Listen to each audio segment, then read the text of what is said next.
Cancer healer centre a new beginning. ఏమిటి ఈ విశ్వావసు? ఎలా ఉండబోతోంది? ఏ విధంగా ఫలితాలు రాబోతున్నాయి? జాగ్రత్తలు ఏమి తీసుకోవాలి?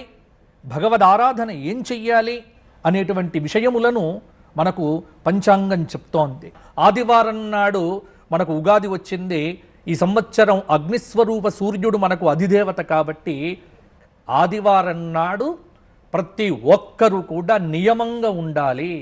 ఆదివారం నాడు మాంసాహారం తీసుకోకుండగా, మద్యం ముట్టకుండగా, సంప్రదాయంగా రాజులు ప్రజలు అందరూ కనుక ఈ దేశంలో ఉండగలిగితే ఈ సంవత్సరం అందరికీ శుభం జరుగుతుంది. రోగాలు తగ్గుతాయి, సుఖం పెరుగుతుంది, ప్రశాంతంగా ఉంటారు, మనశ్శాంతితో చక్కగా కాలం గడుపుతారు. లేకపోతే ఆదివారం నాడు ముక్కా చుక్కా పట్టుకుంటే ఖచ్చితంగా ఇబ్బందులు పడక తప్పదు. ఇది అందరూ కూడా తెలుసుకొని ఆచరించాలి. ఆదిత్య హృదయాది స్తోత్రములు మొదలైనటువంటివి చక్కగా పారాయణం చెయ్యాలి. మంత్రి చంద్రుడయ్యాడు కాబట్టి మంచి పంటలు పండుతాయి. Cancer healer centre a new beginning.